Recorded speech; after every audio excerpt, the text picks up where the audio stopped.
এই ভিডিওটাতে আমি যে বিষয় নিয়ে কথা বলবো সেটা হলো যে একটা স্টিল ডিটেইলিং এর প্রজেক্ট বা স্টিল ডিটেইলিং এর টাস্ক কিভাবে চলে, টোটাল কিভাবে শুরু থেকে প্রজেক্ট শুরু হয় এবং কিভাবে আমরা ডিটেইলিং করি এবং শেষ পর্যন্ত বিল্ডিংটা ইরেক্ট হয় ফিল্ডে, সেটা আমরা জানার চেষ্টা করব। তো এই ড্রয়িংটাতে দেখা যাচ্ছে একটা স্টিলের ফ্রেম একটা বিল্ডিং এর, এবং এখানে যতগুলো মেম্বার দেখা যাচ্ছে সব স্টিলের। তো এটা মেইনলি স্ট্রাকচার এই বিল্ডিংটার, এবং এই স্ট্রাকচারটা তৈরি হওয়ার পরেই এর সঙ্গে অন্যান্য সমস্ত কিছু অ্যাড হবে, যেটা রুফিং ম্যাটেরিয়াল, ওয়াল, তারপরে ফিনিশিং ম্যাটেরিয়ালস, ডোর, উইন্ডো সবকিছু। তো জাস্ট একটা আইডিয়া দেওয়ার জন্য যে এই স্টিলগুলো যাতে ঠিকমতো তৈরি করা যায়, ফ্যাব্রিকেট, এই তৈরি করাকে আমরা ফ্যাব্রিকেট করা বলি, এবং সেটা যেন ঠিকমতো ঠিক শিডিউলে এবং সমস্ত আইন কানুন মেনে এটার যে জব সাইট বা যেটাকে আমরা ফিল্ড বলি সেই ফিল্ডে এটাকে ইরেক্ট করা যায় বা সেখানে সেট করা যায়। এটা হলো আমাদের কাজ। তো সংক্ষেপে একটা প্রজেক্টের যত স্টিলের মেম্বার আছে সেই মেম্বারগুলো যেন ঠিকমতো ফ্যাব্রিকেট করা যায় বা তৈরি করা যায়, এবং সেগুলো যেন টাইমলি ম্যানারে সেগুলা ফিল্ডে ইরেক্ট করা যায়। এটাই হলো আমাদের মূল কাজ। তো সেটা বোঝার আগে আমাদেরকে একটা প্রজেক্ট কিভাবে শুরু থেকে শেষ হয় সেটা আমাদেরকে জানতে হবে, এবং সেখানে আমাদের কি কি রেসপন্সিবিলিটি আছে সেটা আমাদেরকে বুঝতে হবে। তো ধরা যাক একজন ওনার, এই ওনার একজন ব্যক্তি হতে পারে, কোনো অর্গানাইজেশন হতে পারে, বা কোনো গভর্নমেন্ট হতে পারে। যেমন একটা দোতলা বা চারতলা বাড়ি বানাবে একজন ব্যক্তি, সে তার নিজের বাড়ি বানাতে পারে। একটা অর্গানাইজেশন তার কোনো অফিস বানাতে পারে, বা তার কোনো ইন্ডাস্ট্রি বানাতে পারে, বা একটা গভর্নমেন্ট সে কোনো এয়ারপোর্ট তৈরি করতে পারে, স্টেডিয়াম তৈরি করতে পারে, বা ইউনিভার্সিটি তৈরি করতে পারে। সো এই প্রত্যেকটা বডি আলাদা আলাদা ভাবে তারা ওনার। তারপরে ওনার ডিসাইড করলো একটা প্রজেক্ট তৈরি হবে, ঠিক আছে, সে প্রজেক্টটা একটা বাসা হতে পারে, একটা ইউনিভার্সিটি, হসপিটাল, স্কুল বা এয়ারপোর্ট, যে কোনো একটা স্ট্রাকচার হতে পারে যেটা আমরা নর্মালি দেখি, যে কোনো স্ট্রাকচার। তো ব্রিজও হতে পারে। তো আমাদের ফোকাস এই মুহূর্তে বিল্ডিং এর প্রতি, যে কোনো টাইপের বিল্ডিং। ওকে, সো ওনার চিন্তা করলো একটা প্রজেক্ট হবে বা একটা বিল্ডিং হবে, ঠিক আছে। তখন সেই বিল্ডিং এর আরো অন্যান্য ডিপার্টমেন্ট জড়িত থাকে, বাট আমি এটাকে শর্ট করে আমাদের যে রিলেটেড সেই দিকে আমরা আসবো। তো বিল্ডিংটা ডিজাইন বা প্ল্যানিং শুরু হবে, প্রথমে একজন আর্কিটেক্ট সেই বিল্ডিংটা প্ল্যানিং শুরু করে। তো সেই আর্কিটেক্ট তার কাজগুলো যখন ফাইনাল হতে থাকে, প্ল্যানগুলো সে ড্রয়িং এর আকারে একটা ড্রয়িং তৈরি করে, যে ড্রয়িংটা আর্কিটেকচারাল ড্রয়িং বলে আমরা জানি। এটা পৃথিবীর সব দেশেই কনস্ট্রাকশন ইন্ডাস্ট্রিতে একজন আর্কিটেক্ট সে ড্রয়িং তৈরি করে।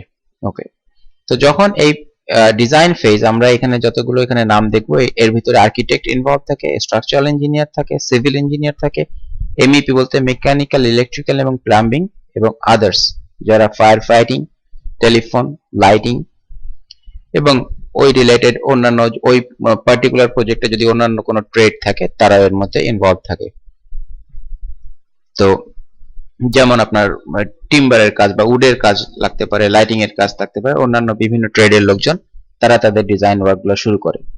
তো এই কাজগুলো ডেফিনেটলি প্যারালালি শুরু হয়, আবার কিছু কিছু কাজ আছে একজনের দায়িত্ব কমপ্লিট হওয়ার পরে আরেকজন শুরু করে। তো আর্কিটেক্ট তার ডিজাইন শুরু করে, তার ড্রয়িং শুরু করে, at the same time structural engineer যে সেখানে বিল্ডিংটা কিভাবে সাপোর্ট হবে, কোথায় কংক্রিটের মেম্বার, কোথায় স্টিলের মেম্বার, তার সাইজ, তার অ্যানালাইসিস কমপ্লিট করে এবং কস্ট এফেক্টিভ করার জন্য সেখানকার মেম্বারগুলো কিভাবে কানেক্টেড, কিভাবে সাপোর্টেড, সবগুলো সে ক্যালকুলেশন এবং ড্রয়িং এর মাধ্যমে প্রেজেন্ট করে। একজন সিভিল ইঞ্জিনিয়ার তো এখানে একটা জিনিস বলে রাখি, এখানে আমরা যেহেতু ওয়েস্টার্ন মার্কেট নিয়ে কাজ করি, সো এখানে স্ট্রাকচারাল ইঞ্জিনিয়ার আর সিভিল ইঞ্জিনিয়ারের পার্থক্যটা একটু বুঝতে হবে। স্ট্রাকচারাল ইঞ্জিনিয়ার শুধুমাত্র স্ট্রাকচার নিয়ে কাজ করে, আর এই সিভিল ইঞ্জিনিয়ার তার দায়িত্ব হলো যেখানে এই প্রজেক্টটা হবে সেখানকার সয়েল কন্ডিশন কেমন, সেখানে কি উঁচু নিচু আছে কিনা, সেখানে গ্রেডিং হবে কিনা, অন্যান্য কি, তারপরে কি কি ফ্যাসিলিটি লাগবে, সেখানে পার্কিং কেমন হবে, সেখানে ড্রেনেজ কেমন হবে, এই সমস্ত সেখানকার আরো মনে করেন ফ্যাসিলিটি যেগুলো তাদের সিটি বা তাদের প্রভিন্সের যে সমস্ত রুলস অ্যান্ড রেগুলেশনস আছে সেইগুলো মেনটেন করা হচ্ছে কিনা, এই সমস্ত জিনিসপত্র কন্ট্রোল করে সিভিল ইঞ্জিনিয়ার। মেকানিক্যাল ইঞ্জিনিয়ার ওই পার্টিকুলার বিল্ডিং এ কি কি ফ্যাসিলিটিস লাগবে, সেখানে এয়ার কন্ডিশনিং কিভাবে হবে হবে না, এই সমস্ত জিনিসপত্র, টেম্পারেচার কন্ট্রোল, এই সমস্ত কন্ট্রোল করে। ইলেকট্রিক্যাল ইঞ্জিনিয়ার এটা ডেফিনেটলি সেখানে যত রকমের ইলেকট্রিক সাপ্লাই সেটা তার ড্রয়িং এর মাধ্যমে সে বোঝায়। প্লাম্বিং, ওয়াটার সাপ্লাই কন্ট্রোল করে, এবং অন্যান্য আদার্স যারা ফায়ার ফাইটিং বিশেষ করে এর ভিতরে অন্তর্ভুক্ত হয় তারা তাদের নিজ নিজ দায়িত্ব পালন করে। তো এই প্রত্যেকটা গ্রুপ যখন এই প্রজেক্টটা ডিজাইন শুরু হয় বা তারা তাদের কাজগুলো তাদের নিজস্ব প্রক্রিয়ায় অ্যানালাইসিস বা বিভিন্ন সফটওয়্যার বা তাদের যে শিক্ষাগত যোগ্যতা সেগুলোকে অ্যাপ্লাই করে আলটিমেট প্রোডাকশন হিসাবে তাদের কাছ থেকে আমরা ড্রয়িং পাই। সো এই প্রত্যেকটা গ্রুপ যেটা তৈরি করে তাদের আউটপুট হিসাবে ইজ ড্রয়িং। ওই ড্রয়িং গুলোকে আমরা বলি কন্ট্রাক্ট ড্রয়িং। ওকে, সো কন্ট্রাক্ট ড্রয়িং যদি আমি এখানে আপনাদেরকে দেখাই, যে কোনো একটা প্রজেক্ট, এটা যেমন এখানে দেখেন আর্কিটেকচারাল ড্রয়িংস আছে, এর ভিতরে structural drawing, MEP and others আছে, অ্যাডেন্ডাম কি জিনিস আমি পরে বলবো, স্পেসিফিকেশন এটা আমরা পরে বলবো কি জিনিস। তো আর্কিটেকচারাল ড্রয়িং গুলো নরমালি এরকম হয়, বিভিন্ন আর্কিটেকচারাল ড্রয়িং, এগুলো আর্কিটেকচারাল ড্রয়িং। ঠিক আছে, আমি ডিটেলসে এখানে যাচ্ছি না, আমি যেহেতু প্রজেক্ট আমাদের কাজের প্রসেসটা কি হয়, তারপরে স্ট্রাকচারাল ড্রয়িংস এগুলো কিভাবে হয়, জাস্ট এগুলো, এই ড্রয়িং গুলো আমাদেরকে পড়া শিখতে হবে আস্তে আস্তে। তারপরে এরকম করে মেকানিক্যাল এবং আদার্স তাদের বিভিন্ন সবাই তাদের ড্রয়িং গুলো দিতে থাকে। সো আলটিমেটলি আমরা যেটা বুঝলাম যে এই ডিজাইন টিম, এদের সবাইকে একত্রে যদি আমরা ডিজাইন টিম বলি, তাদের আউটপুট হলো ড্রয়িং।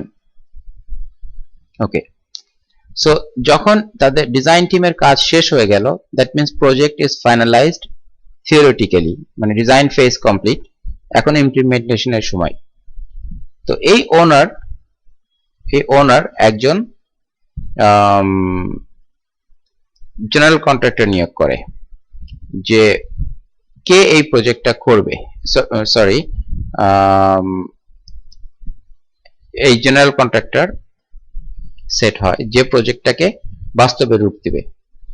সো এই জেনারেল কন্ট্রাক্টর কাজটা পেল, এটা বাংলাদেশেও আমরা যখন যেটা বলি অনেক সময় অমুক কন্ট্রাক্টর এই কাজটা পেয়েছে বা অমুক কন্ট্রাক্টর পায়নি, টেন্ডার হয় বা এটা সেটা হয়, তো যাই ওগুলো আমাদের বিষয় না। তো একজন জেনারেল কন্ট্রাক্টর, যেটা যাকে সংক্ষেপে জিসি বলা হয়, জিসি কাজটা পেল যে সে এই কাজটা বাস্তবে রূপ দিবে এই প্রজেক্টটা। ফাইন, তো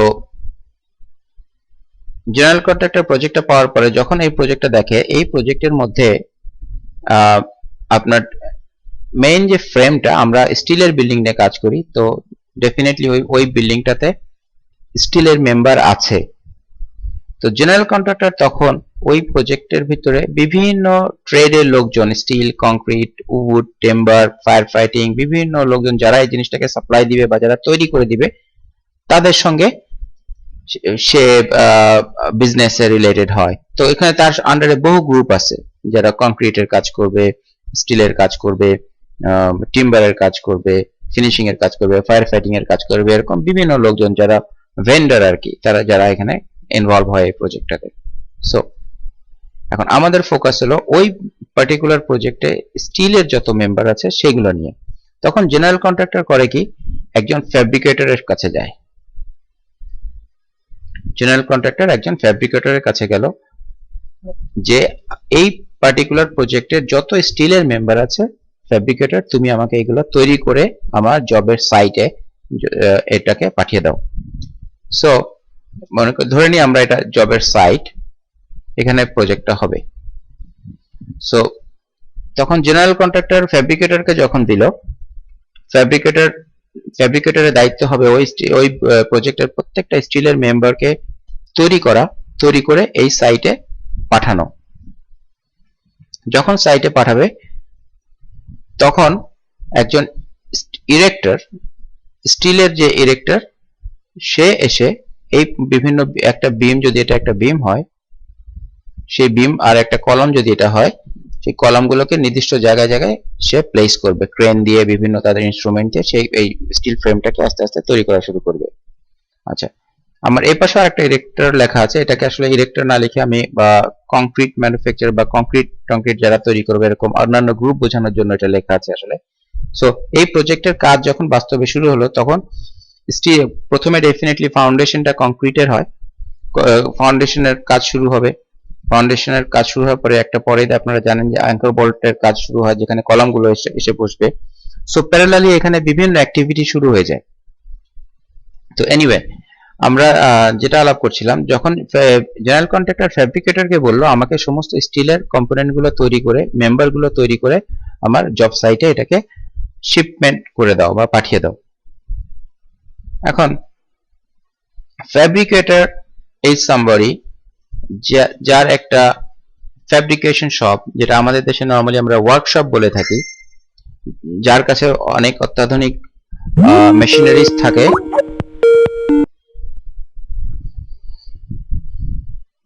তো ফ্যাব্রিকেটর, যেটা বলছিলাম, ফ্যাব্রিকেটর প্রতিটা মেম্বারকে ফ্যাব্রিকেট করে জব সাইটে পাঠাবে। এখন ফ্যাব্রিকেটর একজন ব্যক্তি যার কাছে, বা একটা অর্গানাইজেশন যার কাছে অনেক মেশিনারিজ থাকে এই স্টিলের মেম্বারগুলোকে তৈরি করার জন্য। এখন ফ্যাব্রিকেটরের ওই বিভিন্ন বিম, কলাম এবং স্টিলের সমস্ত মেম্বারগুলোকে মেশিনে তৈরি করার জন্য তার ড্রয়িং এর প্রয়োজন হয়। সেই ড্রয়িং গুলো এবং কম্পিউটারের বিভিন্ন ডেটার প্রয়োজন হয়, বিভিন্ন সফটওয়্যার থেকে যে ড্রয়িং গুলো দেখে তারা, এবং ওই ডেটাগুলো দিয়ে বিভিন্ন মেশিনারিজ অপারেট করে তারা স্টিলের মেম্বারগুলোকে তৈরি করে। তো এখন এই ফ্যাব্রিকেটর যখন এই কন্ট্রাক্ট ড্রয়িং গুলো, যেটা আমরা এখান থেকে কন্ট্রাক্ট ড্রয়িং গুলো পাবো, এখান থেকে এই কন্ট্রাক্ট ড্রয়িং গুলো স্টাডি করে সেখান থেকে স্টিলের মেম্বারগুলো আমরা পিস বাই পিস ড্রয়িং, মেম্বারগুলোর পিস বাই পিস ড্রয়িং তৈরি করি, যাতে কিনা এই ফ্যাব্রিকেটর তার মেশিনারিজ দিয়ে এবং ম্যান পাওয়ার দিয়ে সেগুলোকে তৈরি করতে পারে। নাও এই ফ্যাব্রিকেটরের কাছে multiple project at the same time চলে, এবং বিভিন্ন প্রয়োজনে এই ফ্যাব্রিকেটর তার প্রয়োজনীয় যে ড্রয়িং গুলো তৈরি করাকে ডিটেইলিং বলে। স্টিলের ড্রয়িং করি, so that is called steel detailing. এই প্রজেক্টের যত মেম্বার আছে সেই মেম্বারগুলো ডিটেইল ভাবে ড্রয়িং তৈরি করা, that's why it is detailing. ঠিক আছে, সেই ড্রয়িং গুলো আমরা যখন ডিটেইল ড্রয়িং তৈরি করি এবং করে এই ফ্যাব্রিকেটরকে দিই, সেই ফ্যাব্রিকেটর ওই মেম্বারটাকে, বিম বা কলাম বা যে কোনো স্টিলের একটা পার্টিকুলার মেম্বারকে তারা ফ্যাব্রিকেট করতে পারে বা তৈরি করতে পারে। এবং এট দ্য সেম টাইম আমরা আরেক ধরনের ড্রয়িং তৈরি করি, যে ড্রয়িং দেখে এই স্টিলের ইরেক্টর ওই তৈরি করা বিভিন্ন মেম্বারকে এই প্রজেক্টের যে বিভিন্ন জায়গায়, বিভিন্ন এলিভেশনে বা বিভিন্ন লেভেলে সেট হবে, সেই জায়গাগুলোকে সে কন্ট্রোল করতে পারে, তৈরি করতে, আপনার প্লেস করতে পারে। লাইক আপনি চিন্তা করেন, একটা প্রজেক্টে যদি 1000 বিম থাকে, 1000 বিম আপনার একটা সাইটে আপনি এখানে অনেক বিম রেখে দিলেন, গাড়িতে করে নিয়ে গেল এখানে, বাট এই বিমটা এই প্রজেক্টের কোন লেভেলে, কোন জায়গায় এটা প্লেস হবে, এই ইরেক্টর কিভাবে জানবে? He doesn't know. সো আমাদের একটা প্রক্রিয়া আছে, সেই ড্রয়িং আছে, একটা ল্যাঙ্গুয়েজ আছে সেই ড্রয়িং এর, যেটা দেখে এই স্টিলের ইরেক্টর সে জানবে কিভাবে প্লেস হবে। আর আমরা যে ড্রয়িং গুলো ছোট ছোট বিভিন্ন মেম্বারের যে ড্রয়িং গুলো আমরা এই ফ্যাব্রিকেটরকে দিব, সে জানে এটাকে কিভাবে তৈরি করতে হয়, বা তার মেশিন জানে how to read the data from the computer. Okay, so এই ফ্যাব্রিকেটর করলো কি, এই প্রজেক্টটা আমাদের কাছে দিয়ে দিল যে ওকে, আমার এই পার্টিকুলার প্রজেক্টের সমস্ত স্টিল ডিটেইলিং এর সাপোর্ট আমাদেরকে দাও। So we make the deal with them, যে আমরা এটা করব, আমাদের এই টাইম লিমিট লাগবে, এবং this is the price. So আমরা তখন একটা বিজনেস এগ্রিমেন্টে আসি এবং আমাদের কাজ শুরু হয়। সো এখন দুই ভাবে হয় আমি বলি, এই ফ্যাব্রিকেটর ডাইরেক্ট আমাদেরকে দিতে পারে, আবার অনেক সময় এই ফ্যাব্রিকেটর হয়তো কোন মিডল অফিসকে দিল, যে কিনা ইউএসএ তে বা কানাডাতে বসে আছে, যে যেহেতু তারা তাদেরকে বেশি ট্রাস্ট করে, সো মিডল অফিসকে দিল, মিডল অফিস আবার আমাদেরকে দিল। সো এই দুই ভাবে এই বিজনেসটা রান হয়। এই মিডল ক্লায়েন্ট অফিস হতে পারে, একজন ইন্ডিভিজুয়াল হতে পারে ছোট প্রজেক্টের জন্য। So ultimately we get the project. Okay, আচ্ছা, অনেক সময় বড় প্রজেক্টের ক্ষেত্রে ডিটেইলিং অফিস এসএসসির সঙ্গে আরো ডিটেইলিং অফিস ইনভলভ থাকতে পারে। সে হয়তো বা ইন্ডিয়াতে বা থাইল্যান্ডে বা কোথাও আছে, ফিলিপাইনে আছে, একটা প্রজেক্টে একাধিক ডিটেইলিং অফিসও কাজ করতে পারে। সো এই হলো প্রক্রিয়া। এখন এইখানে আমরা যে এই ডিজাইন টিমের কথা আমি বলেছি, বা এই ডিজাইন টিম যে কন্ট্রাক্ট ড্রয়িং গুলো দেয়, সেই কন্ট্রাক্ট ড্রয়িং গুলো দেখে আমাদেরকে ডেফিনেটলি আমাদের প্রথম কাজ হলো যে কন্ট্রাক্ট ড্রয়িং পড়তে শেখা। ওদের আর্কিটেকচারাল ড্রয়িং এ বিভিন্ন এলিমেন্ট গুলো থাকে, তাদের wall system, roofing system, roof slope, তাদের কিভাবে কি সাপোর্ট হয়, কোথায় স্টিল দেয়, কিভাবে সাপোর্ট হয়, নিয়ম কানুন কি, রুলস এন্ড রেগুলেশনস কি, নট লাইক আমাদের দেশগুলোর মতো না, ওদের সবকিছু আপনার স্ট্রিক্টলি ফলো করা হয়। সো এই সমস্ত কন্ট্রাক্ট ড্রয়িং গুলো পড়তে পারাটা, সেই কন্ট্রাক্ট ড্রয়িং বোঝা এবং সেই রিলেটেড রুলস এন্ড রেগুলেশন সম্বন্ধে যথেষ্ট আইডিয়া থাকা আমাদের একদম বেসিক নেসেসিটি। তো এগুলো দেখে আমরা আস্তে আস্তে এই প্রজেক্টটার এখন আমরা মডেল শুরু করি। আগে এগুলো অটোপ্যাডে বা তারও আগে হাতে তৈরি করা হতো ক্যালকুলেটর টিপে টিপে, আর এখন বিভিন্ন রকমের 3D সফটওয়্যার এসে গেছে মার্কেটে। আমরা এই ড্রয়িং গুলো স্টাডি করে করে আমরা স্টিলের মেম্বার গুলোকে 3D এনভায়রনমেন্টে মডেল করার শিখে গেছি। সো একটু আগে যে ড্রয়িংটা দেখালাম, মডেল করার পরে একটা প্রজেক্ট এরকম দেখা যায়, এবং এখানে প্রত্যেকটা মেম্বার ইন্ডিভিজুয়াল, একটা বিম, একটা কলাম, তার আলাদা আলাদা ড্রয়িং আছে, যে ড্রয়িং গুলো, এবং তার জন্য একটা কম্পিউটার থেকে একটা বিশেষ ডাটা ফাইল থাকে মেশিনের জন্য। সো সে এই কলামটাকে তৈরি করতে পারে। সো আমি জাস্ট একটা এই ড্রয়িংটাতে এখানে আমি একটা সিম্পল উদাহরণ দিই কিভাবে জিনিসটা হয়। আসলে একটা নিউ ফাইল খুলি, লাইক হিয়ার। সো একটা একটা একটা পয়েন্টে মনে করেন এটা একটা কলাম, এটা একটা কলাম, স্টিলের কলাম, এই মাঝখানে একটা বিম আছে। ওকে, সো এখান থেকে এই ডিসটেন্সটা, say for example this is 10 feet. Okay, 10 feet. But এই বিমটার আমরা এই বিমটার সাইজ, মানে এই বিমটা কত শেপ হবে, কতটুকু ডেপথ হবে, সেটা ইঞ্জিনিয়ার আমাদেরকে বলে দিবে। সো মনে করেন বিমটা আমরা ড্র করলে এরকম একটা বিম হবে ফ্রন্ট ভিউতে, এটা একটা প্ল্যান উপরেরটা। তো বাট এই বিমটা ওখানে কানেক্ট করতে গেলে আপনার এখানে কিছু হোল লাগবে, সে দুইটা হোল, বা এখানে পাশে হয়তো বা দুইটা হোল আছে, এই, ঠিক আছে।